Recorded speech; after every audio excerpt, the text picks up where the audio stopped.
माता की पूजा की जाती है। माता को तरह तरह के व्यंजन और भोग चढ़ाए जाते हैं।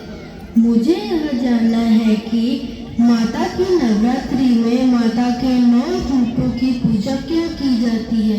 यह 9 स्वरूप कौन से हैं और यह स्वरूपों का मतलब क्या है। आप कृपया करके मुझे यह विस्तार से बता सकते हैं क्या?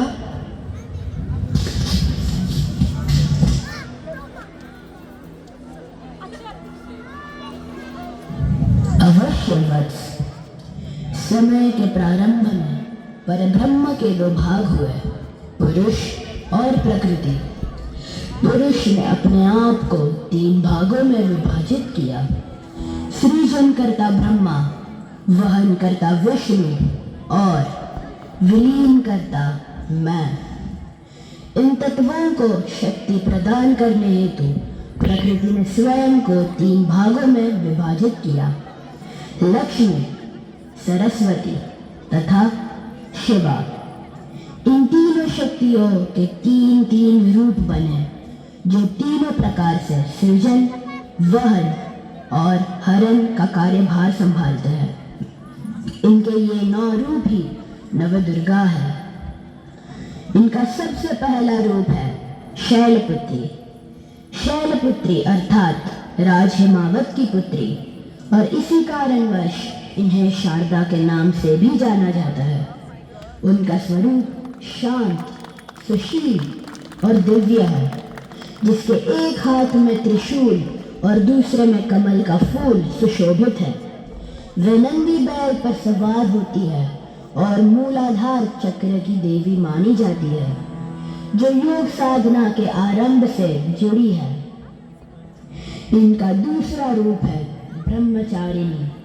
ब्रह्म अर्थात तपस्या, चारिणी अर्थात आचरण करने वाली। ये रूप उनके तपस्वी आचरण का प्रतीक है।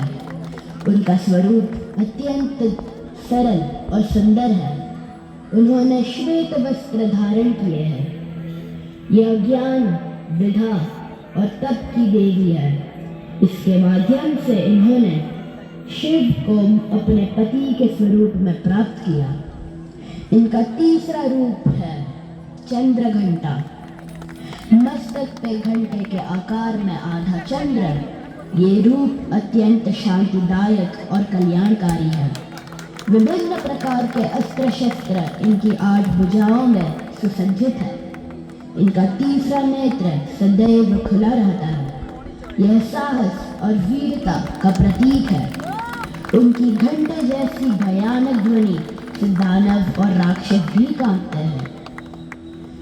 नवदुर्गा का चौथा रूप कुष्मांडा। कु का अर्थ कुछ, उष्मा का अर्थ ताप और अंडा का अर्थ ब्रह्मांड है। जिनकी मंद मंद हंसी से ब्रह्मांड की रचना हुई, उन्हें माता कुष्मांडा के नाम से जाना जाता है और आदि शक्ति भी कहा जाता है। अष्टभुजा, शास्त्रधारिणी, व्याघ्रहारिणी, हिरण्यवल्क केवल यही है जो सूर्य के भीतर लोक में वास करती है। 10 दिशाएं इन्हीं से आलोकित है। इनकी पूजा से समस्त रोग और शोक दूर होते हैं। नवदुर्गा का 5वां रूप स्कंद माता, जिनकी कृपा से मूढ़ता भी ज्ञान सागर में परिवर्तित हो जाती है। जिनकी 4 भुजाएं और गोद में बाल स्वरूप सनत कुमार स्कंद विराजमान है। उन्होंने कोई शस्त्र धारण नहीं किए हैं और वे वात्सल्य से परिपूर्ण हैं। इन्हें माहेश्वरी गौरी और विद्यावाहिनी दुर्गा भी कहा जाता है, जिनकी उपासना द्वारा मोक्ष का मार्ग सुलभ हो जाता है। नवदुर्गा का 6वां रूप कात्यायनी। कात्यायन ऋषि के घर पुत्री के रूप में जन्म लेने वाली माता कात्यायनी का स्वरूप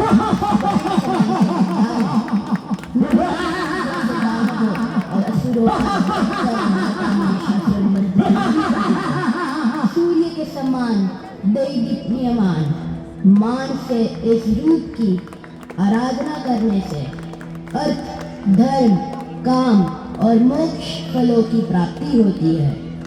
नवदुर्गा का 7वां रूप कालरात्रि। माँ कालरात्रि का स्वरूप काले वर्ण, बिखरे हुए केश, विद्युत की तरह चमकती हुई मुंडमाला, 3 नेत्र और 4 भुजाओं वाला है, जिनके एक हाथ में लोहे का कांटा और एक हाथ में खड्ग है।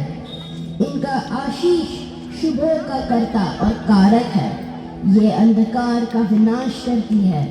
इनकी आराधना से आसुरी शक्तियां भयभीत होती है। वही भक्तों के लिए शुभ होने के कारण शुभंकरी नाम से भी जानी जाती है। वह गर्द का सवार होती है।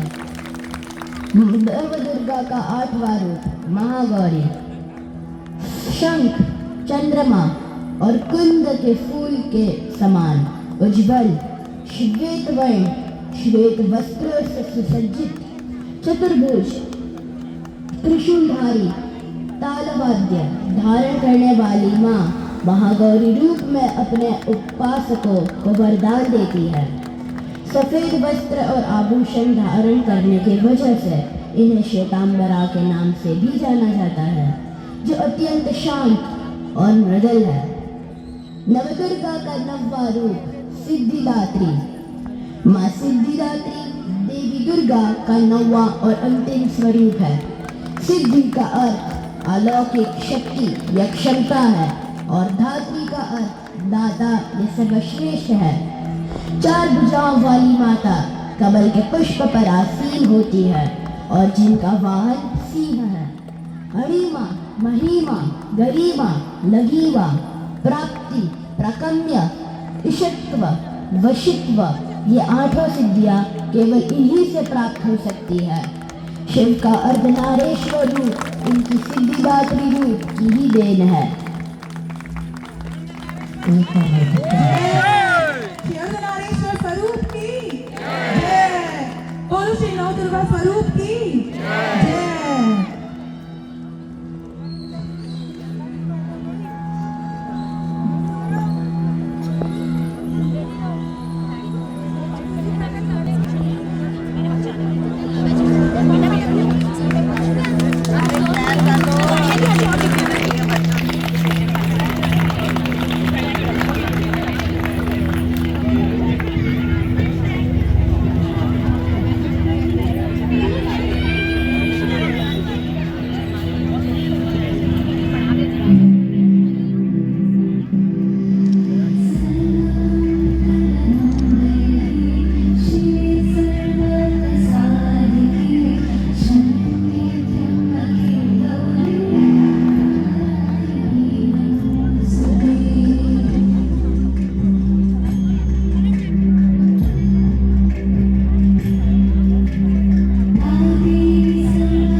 भगवती